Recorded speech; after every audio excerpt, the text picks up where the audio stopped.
Well, first of all, I want to congratulate Villanova, Jay Wright, and his staff, their players, for just an outstanding performance.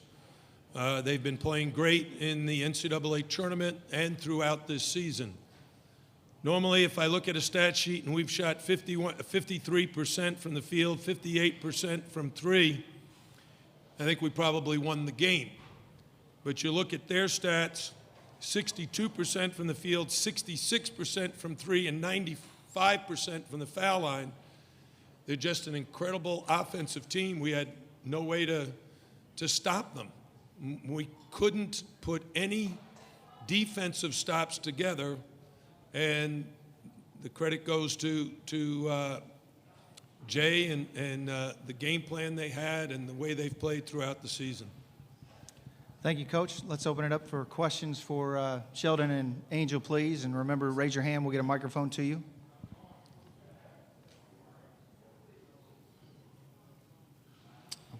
Okay, right here in the front row. Howie Lindsay, 790 KRD. Angel, what made Villanova so tough? You know what?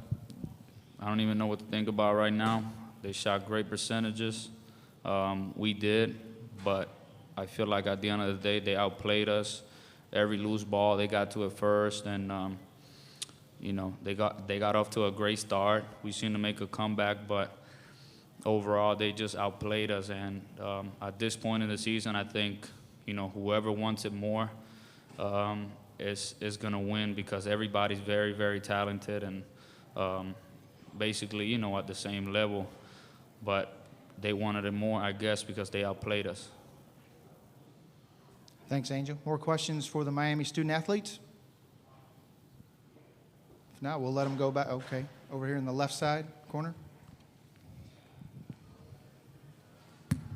Have you guys ever played against a team that shot it so well like they did tonight, and talk about that? And it seemed like no matter what you did, you couldn't stop them. Sheldon, please.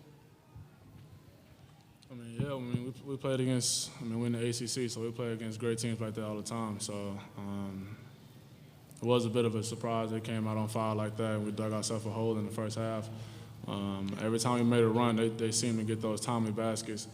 So sometimes they score 2 times in a row, 3 times in a row, just to stretch the lead back out, you know, to make themselves comfortable. So we never really got those, you know, important stops like we did against Wichita State. Anything else? Guys, thank you for your time. Now we'll go to questions for Coach. Back here on the left side. Jim, how difficult was it with the 2 of your guys fouling out? I know that was something that you didn't plan and didn't want to do, but talk about that and how much more difficult it made it for you all. Oh, we're a team that really prides itself on not fouling, and Tanya Jakiri rarely fouls. We're in the top 20 in not putting people on the foul line, but to Villanova's credit, their skill level is so high, they have the ability to create contact when you think you're in great defensive position. They do it either by shot faking or dribbling into the contact and forcing kind of a brief collision. And the way the rules are written now, all of those fouls are on the defense. The hand checking and the touch fouls away from the basket. And, you know, quite frankly, we've been a very, very good defensive team against teams similar to Villanova. At one time in the ACC, for offensive efficiency, Notre Dame was 1, Carolina was 2, Virginia was 3, Pittsburgh was 4, and we was 6th. So we were playing ourselves at a very high level of offensive efficiency, and everybody in the league that we faced did. But nobody shot the 3 and stretched our defense out like these guys did. You know, they only took 15 threes. Seemed like they took 30 and made 25 of them. Seemed like every opportunity we had to get a stop, especially like at the end of the first half, it's a 3-point game. They throw it out to Chris Jenkins, and he buries like a 35-footer like it's a layup. So, you know, you just got to give them credit. They have the ability to make a lot of shots. Coach, with the depth of guards on Villanova, did you find it impossible to press them? Well, we're not a pressing team. We haven't pressed all year long. You know, we picked up man-to-man there, but, you know, that was kind of just to try to get our guys playing a little more aggressively defensively. But we haven't been a pressing team all season long. Falling behind is an issue for the way we play defense. Right here in front, Coach. Howie Lindsay, 790 KRD. What have Sheldon and Angel meant to this program? Well, for the last 3 years, they've given me the greatest pleasure as a coach that you could possibly ask from a player. They work very, very hard every day in practice. They've already graduated. They were terrific students. They're very skilled offensive players, and during their 3 years have become better and better defensive players, and our defense improved dramatically with their improvement. Sheldon's reputation when he came to Miami was he wasn't a very good defender. Now I think it's actually one of his strengths. But he was guarding Josh Hart, and Josh Hart is one heck of an offensive player, and he's very clever. So it's not just his shot-making ability, his ability to read his defender and put him in a bad position and draw fouls. We were fortunate. We got him in a little foul trouble in the first half, but he came back in and really played an overall well-rounded game. Any more questions for Coach? Back in the back standing. Will Clark, WHAS Radio. Did what you saw from Villanova tonight, was that similar to what you saw in setting up a game plan for this, or was it a completely different team than what you were prepared for? No, it looked just like they played against Iowa. We didn't really look at the Asheville game. It was not but we watched them play Seton Hall. We watched them. I watched the Virginia game from way back in, it was either November or early December. That was a great game against two great teams battling. Virginia ended up winning a close ball game because I think they guarded them a little bit better than we were able to do tonight. Back here on the right side. They had such a hot start. You started coming back. How did they stifle your run there? Well, we switched defenses three times. We were playing man, then we switched to a 2-3 zone, then we switched to a 3-2 zone. And each time we switched, we were able to cut a little bit into the lead. As I said, it was 3 with the shot clock winding down when Chris Jenkins makes that 3 to put it up 6 at the half. It's a huge momentum builder for them. But what really happened to start the second half, we played them very, very well on, I'm not sure if it was the first 2 possessions or 3 possessions, and there was like 1 second left on the shot clock, and they scored on that last second at the rim or made a shot, and that was discouraging to our defense. And they built a 10-point lead again. We tried to cut back into it, but it didn't work. Any more questions for Coach? Okay, Coach, thanks for your time.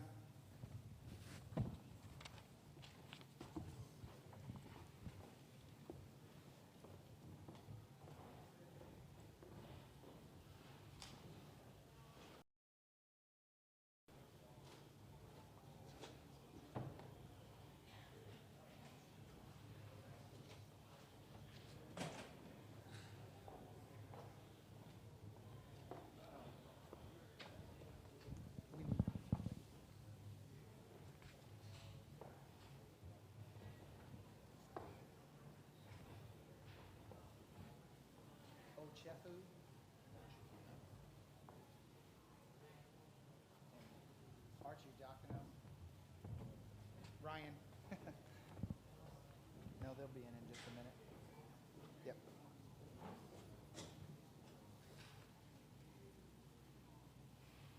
Yeah, right? Yeah.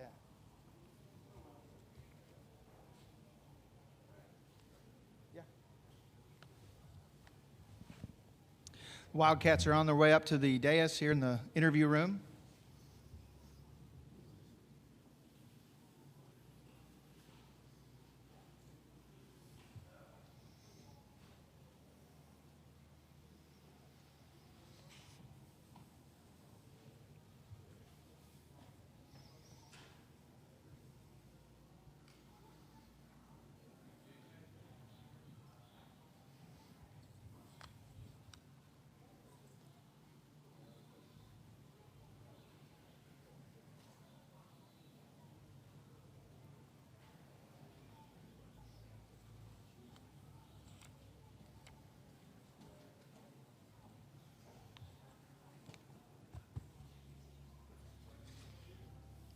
Reminder, when you do have a question, please raise your hand so we can get the microphone to you. And we'll begin with an opening statement from Coach, and then we'll have questions for the student athletes, and then we'll let them go and come back to Coach, and whenever he's ready. Okay, thanks. A great win for us. We're thrilled against an outstanding Miami team, and you could tell by that first half, both teams just couldn't stop each other. Both of us are man-to-man teams. Both of us went zone because we just couldn't guard each other. And I just thought we kept it going. Look at the offensive numbers. I mean, Miami shot 53%, 58% from three. It was just two very good teams, but I thought we just defensively in the second half really, really stepped up. If you look at the numbers, it's kind of crazy to think that was good defense, but I'm very proud of the second half defense. And when you play great teams like Miami, that's going to happen, and we just got more stops than them. Thanks, Coach. We got a question here in the back on the aisle, and then in the middle on the right side. Pat Forty from Yahoo Sports for Ryan. You guys, coming into the tournament, were an iffy three-point shooting team, and you've been making 53% so far in the NCAA tournament. What has been the difference? I think we're just taking better shots throughout the season. We didn't really mix it up of catching and shoot and getting in the lane and kicking out the guys, and I think we're doing that now. We're taking what the defense is giving us and while being aggressive. So we're trying to get those threes up. But if they're not wide open ones, we'll try to get in the lane and make a play for someone else. Okay, on the right side here. Joe Giuliano, Philadelphia Inquirer for Ryan. You came out very aggressively tonight. Was it a mindset, or did you just see something in the films that enabled you to get open shots? No, it was just a mindset.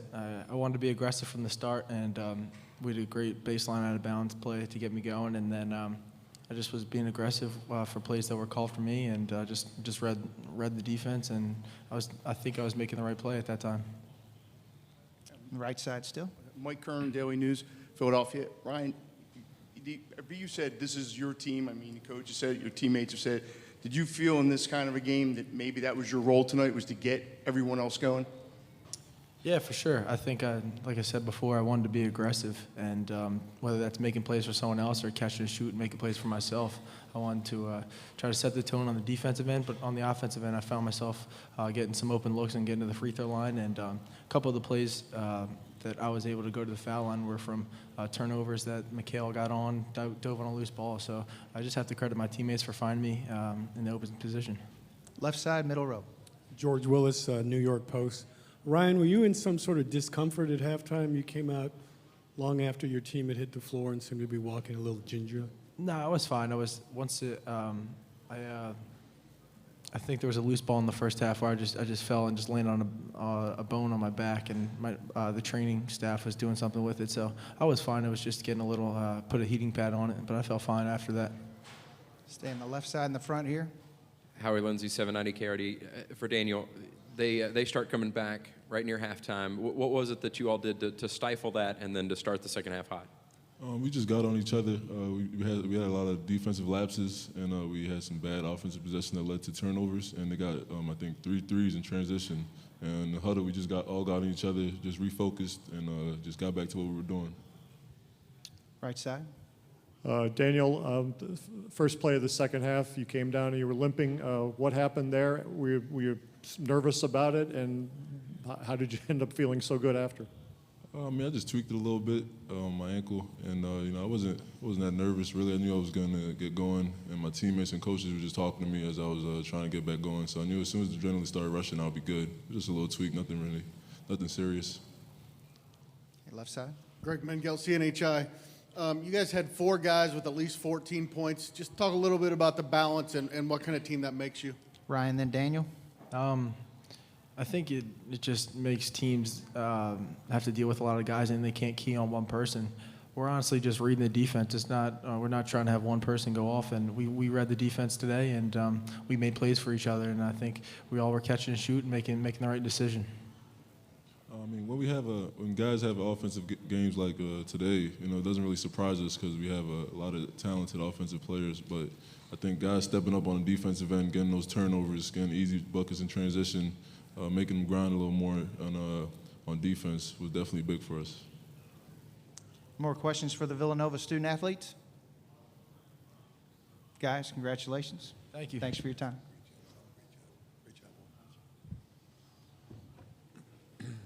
Start with questions for Coach. Start here on the right side. Jay, Ryan's start tonight, that's as aggressive as we've seen him come out maybe all season. What did you think of it, and was that kind of a plan to have him go out there and try to be more aggressive than normal? No, it really wasn't a plan. I think we've said over the season, he just has a way of knowing what the team needs at each individual time. I'm sure I haven't got to talk to him about it yet, but I'm sure he thought, okay, we're in the Sweet 16. I'm a senior. I'm gonna make sure we get going the right way. Mike Kern, Philadelphia Daily News. Jay, you've been around him for 4 years. Did it surprise you that Ryan was thinking that way? Because you have so many guys on this team that could have done that.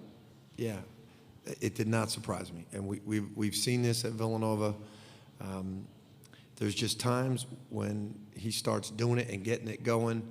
And I think everybody on the team feels like, hey, thank God Arch is taking this over, But the coaching staff never tells him to do it. And he's always the first guy, if someone else is getting it going, to get them the ball. In the back on the aisle. Yeah. Jay, I'll ask you the same question I asked Arch. Just what have you seen that you think caused the big uptick in three-point accuracy in the postseason here? I think that what Arch is saying is we've got some new starters. Jenkins is starting for the first time. Hart is starting for the first time. Brunson's playing for the first time. Bridges is playing for the first time. We got a lot of young guys. In our program, we have a saying, shoot them up and sleep in the streets. We want the guys to start aggressively. And if you saw our game against Oklahoma early in the year, we were very, very aggressive shooting threes, very unintelligent shooting threes. But we want to be that way, and then over the course of the season, refine our decision-making, but staying aggressive. And I think we have been able to play long enough that we're making our best decisions right now. I think you're seeing the best of our decision-making from three. And so when good shooters take good shots, you're going to make them. And when good shooters take bad shots, you still make some, but not a great percentage. Coach, over here in the left on the back. Jay, as well as the team is playing on both ends of the floor, could you be any more pleased with how hard they're playing? It just seemed like every loose ball, every offensive rebound, every ball on the floor, they were getting just about all of them. Yeah, I'm really pleased with their intensity, and it all comes from them. You can just see they're hungry. They're hungry to advance. They're hungry to prepare. It's all coming from them, and that's when you're a good team. When the players take over responsibility for all your core values, you're a good team. And it's Daniel and Arch, the seniors, but it's everyone else buying in. And we're definitely playing our best basketball right now. We haven't played this well in any game this season, but that's your goal. In the back on the right. Jay, as someone who's been around the Big East for a very long time, what do you think when you hear... So I got you. Okay. Sorry, Jay. Hey. What do you think when you hear the term Power 5 as it's applied to basketball? Does it bother you at all? No, I just think football. I really do. I think Power 5 are football conferences and conferences that are created for football. And then some of them, like the ACC, happen to also have great basketball teams and are a great basketball league. And the Big East is, it's just, we are what we are. We're just a basketball league. All our decisions are made about basketball. Our leaders are basketball people. Our schools, the tradition is basketball. I'm not saying it's better than anybody, it just is what it is. If you're a basketball person, that's where you want to be.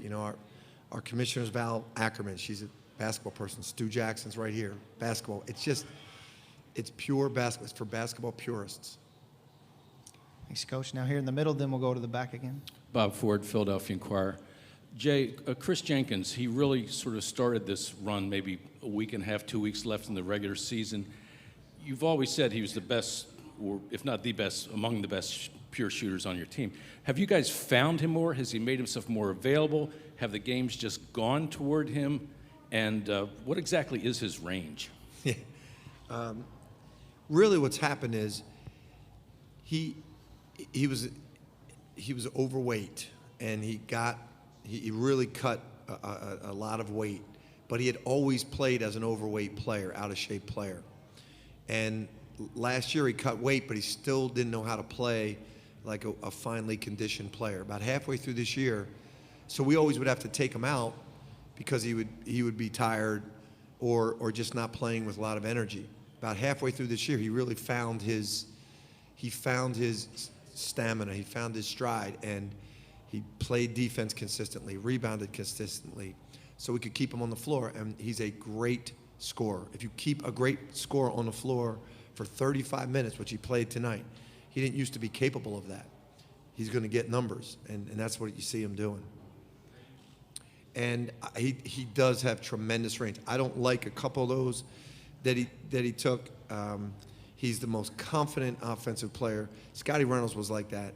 He just believes he's making every shot, and he can score from anywhere and well beyond the NBA three-point line. He believes in it. I see him when he's shooting on his own. He does it.